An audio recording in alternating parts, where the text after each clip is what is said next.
بسم اللہ الرحمن الرحیم۔ السلام علیکم ویورز۔ نبی اکرم صلی اللہ علیہ وآلہ وسلم کی بعثت کے وقت دنیائے انسانیت بالعموم اور جزیرہ عرب بالخصوص فتنہ و فساد اور بدامنی و انتشار کی آماجگاہ بنا ہوا تھا۔ کہیں دولت و اقتدار کی جنگ تھی تو کہیں خاندانی و نسلی برتری کا تصادم، کہیں خواہشات کی تکمیل کے جھگڑے تھے تو کہیں جھوٹی انا کے مار کے۔ ایران اور روم اس عہد کی دو بڑی طاقتیں تھیں۔ ان کی باہمی جنگیں محض اپنے جد و جہد اور اختیارات کی توسیع اور ایک دوسرے کو زیر نگیں بنانے کی ہوس پر مبنی۔ ہندوستان میں جو طبقاتی کشمکش جاری تھی اس کی وجہ یہ تھی کہ انسانی حقوق اور عزت و اشرف سے بعض طبقات محروم رکھے گئے تھے، جبکہ بعض دوسرے لوگ اس کے اجارہ دار بن گئے تھے۔ یورپ اور ایشیا کے ممالک میں سربراہوں کا طبقہ دوسرے طبقات کو اپنی خدمات اور راحت کا اعلی کار بنائے ہوا تھا۔ جزیرہ عرب میں قبائلی منافرت اور خاندانی جنگیں پشت در پشت تک لڑی جاتی تھیں۔ انتقام در انتقام کا سلسلہ کسی حد پر رکنے کا نام تک نہ لیتا تھا۔ بدامنی کا ماحول اس قدر تھا کہ نہ کسی کی جان کو تحفظ حاصل تھا اور نہ کسی کی عزت و آبرو محفوظ تھی، نہ سفر بے خطر تھا اور نہ گھر پرامن تھا۔ ان حالات میں تورات اور انجیل کی خدائی تعلیمات یقیناً موجود تھیں، مگر ان کے حاملین اور متبعین نے اسے اس حد تک غبار آلود کر دیا تھا کہ ان کی روشنی میں امن و امان اور سکون اور سلامتی کی راہ دکھائی دینا تو درکنار، خود ان کتابوں اور ان کے لانے والے انبیاء علیہم السلام کی تعلیمات اور سیرت کو پہچاننا مشکل ہو گیا تھا۔ دنیا جانتی ہے کہ چھٹی اور ساتویں صدی عیسوی ظلم و جہالیت، فتنہ و فساد اور اضطراب و انتشار میں گھری ہوئی تھی، اس لیے مورخین اسے عہد تاریخ قرار دیتے ہیں۔ نبی اکرم صلی اللہ علیہ وآلہ وسلم مبعوث ہوئے اور آپ صلی اللہ علیہ وآلہ وسلم کی دعوت مکہ مکرمہ میں عام ہوئی تو گو کہ اس کا مرکزی نقطہ اللہ کی عبادت اور اطاعت پر مبنی تھا، لیکن اس کے پہلو میں سیاسی و سماجی اور عالمی مسائل و مشکلات کے حل موجود تھے۔ امن عالم کا پیغام تھا، کیونکہ توحید کے اندر وحدت انسانیت کا راز پوشیدہ تھا۔ نبی اکرم صلی اللہ علیہ وآلہ وسلم کی دعوت کی توسیع و استحکام میں عالمی امن کی ضمانت تھی۔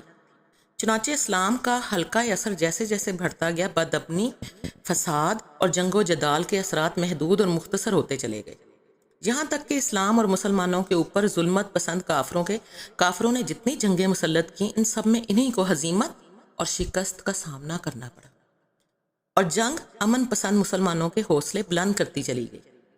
ان جنگوں میں اگرچہ مسلمانوں کو ہدایت کی گئی کہ وہ حملہ آوروں کی تعداد سے گھبرانے کی بجائے دل جمی کے ساتھ ان کا مقابلہ کریں، مگر اس کے ساتھ یہ بھی حکم تھا کہ اگر مشرکین خود ہی جنگ کا ارادہ ترک کر دیں اور صلح کی درخواست کریں تو ان کی درخواست قبول کر لو، اپنی طاقت کا مظاہرہ نہ کرو اور نہ ان کی کسی بات کی پرواہ کرو کہ یہ صلح کر کے پھر مکر جائیں گے اور نئی طاقت کے ساتھ حملہ کریں گے، بلکہ صلح کرو اور معاملہ اللہ پر چھوڑ دو۔ چنانچہ قرآن کریم میں ارشاد ربانی ہے، اگر وہ صلح کی طرف مائل ہوئے تو تم بھی اس کی طرف مائل ہو جاؤ اور اللہ پر بھروسہ رکھو۔ اس کے علاوہ قرآن کریم کی کئی آیات کریمہ میں یہی مضمون وارد ہوا ہے۔ یہ احکام اس لیے دیے گئے تاکہ بدامنی اور جنگ و جدال کے ماحول کا خاتمہ ہو اور امن قائم ہو سکے۔ اسلام تو ہے ہی امن کا دائی۔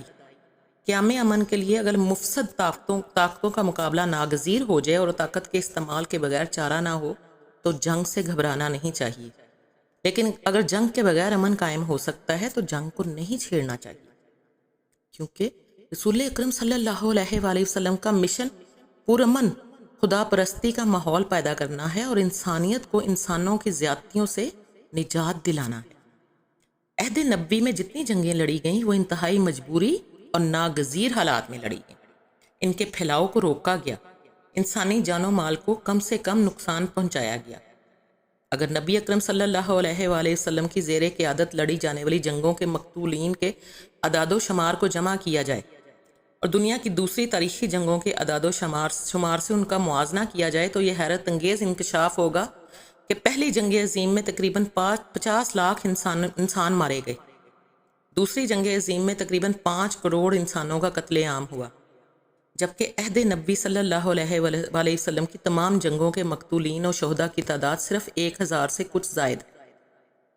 تمام سرزمین عرب پر اسلام کا جھنڈا لہرانے لگا اور جانی نقصان اس قدر کم ہوا اس کی ایک وجہ یہ ہے کہ نبی اکرم صلی اللہ علیہ وآلہ وسلم کا حکم تھا کہ بچوں، بزرگوں اور عورتوں پر ہاتھ نہ اٹھایا جائے، میدان چھوڑ کر بھاگنے والوں کا تعاقب نہ کیا جائے، زراعت اور مویشیوں کو نقصان نہ پہنچایا جائے۔ غور کیجئے، آج دنیا میں حملہ آور لوگ نہ صرف لوگوں کے املاک پر ہاتھ صاف کرتے ہیں بلکہ معصوم بچوں کا نشانہ بنانا اور خواتین کی عصمت دری تک کو اپنا حق سمجھتے ہیں۔ آپ صلی اللہ علیہ وآلہ وسلم کا مذکورہ فرمان ظاہر کرتا ہے کہ لٹیرے امن قائم نہیں کر سکتے۔ خود نبی اکرم صلی اللہ علیہ وآلہ وسلم کے مزاج مبارک میں عفو و درگزر، نرمی و صلح جوئی، امن و سلامتی اور اخوت بے پناہ تھی۔ منصب نبوت اور رحمت عالم کی نازک ترین ذمہ داری نے اس مزاج کو مزید فروغ دیا تھا۔ آپ صلی اللہ علیہ وآلہ وسلم نے کبھی یہ تاثر نہیں دیا کہ آپ صلی اللہ علیہ وآلہ وسلم امن و سلامتی کی جگہ جنگ و تصادم پر یقین رکھتے ہیں، بلکہ ہمیشہ امن اور سلامتی کی تلقین کی۔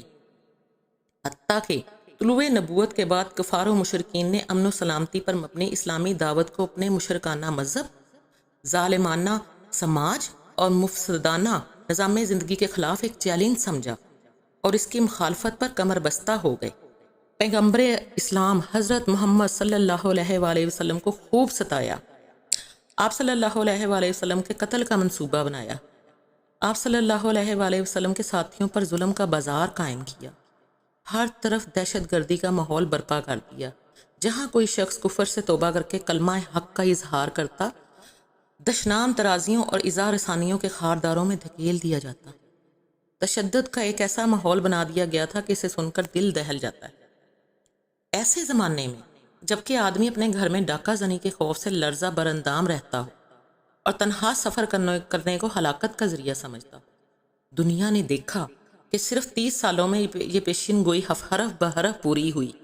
آپ صلی اللہ علیہ وآلہ وسلم نے دنیا کو امن و سلامتی عطا کرنے کے لیے نظری و عملی دونوں طرح کے اقدامات کیے، بدامنی کے اسباب پر نظر ڈالی اور ان کا سد باب کیا، اس کی جگہ امن و سلامتی کے اصول رائج کیے، بدامنی کے مظاہر کو ختم کیا اور امن و آشتی کے احکام مقرر فرمائے، دلوں میں خدا کا خوف بٹھایا اور سماج میں خدا کا قانون نافذ کیا۔ آپ صلی اللہ علیہ وآلہ وسلم نے بدامنی اور فتنہ و فساد کے تمام اسباب پر اخلاقی اور اصولی نوعیت کی پابندی ہی عائد نہیں کی بلکہ حدود و تعزیرات کی ایسی دفعات بھی مقرر فرمائیں جن کی مدد سے شر و فساد اور بدامنی پر قابو پایا جا سکے اور اس کے بڑھتے ہوئے اثرات کو روکا جا سکے۔ چنانچہ آپ صلی اللہ علیہ وآلہ وسلم نے چوری کی سزا ہاتھ کاٹنا، ڈاکہ زنی کی سزا ہاتھ اور پاؤں کا مخالف سمت میں کاٹنا، زنا کی سزا 100 کوڑے مارنا، قتل و بغاوت کی سزا گردن زنی اور ظلم و تعدی کی سزا کا انتظام فرما کر عام انسانوں کو امن فراہم کرنے کی مؤثر تدبیر فرمائی۔ برائیوں اور بے حیائیوں کی اشاعت پر بھی آپ صلی اللہ علیہ وآلہ وسلم نے پابندی لگائی اور اسے قابل سرزنش قرار دیا تاکہ انسانی معاشرے میں امن قائم رہے۔ آپ صلی اللہ علیہ وآلہ وسلم نے ایک طرف تو اخلاقی اصولوں کے ذریعہ انسانی معاشرے کو امن و سلامتی کی راہوں پر چلنا سکھایا، تو دوسری طرف اس سے انحراف اور بغاوت کرنے والوں کو قانونی تعزیرات کا خوف بھی دلایا۔ آج بھی وہ مسلم ممالک جہاں پر جرم و سزا کا قانون نافذ ہے، وہاں جرائم کی شرح میں نمایاں کمی ہے۔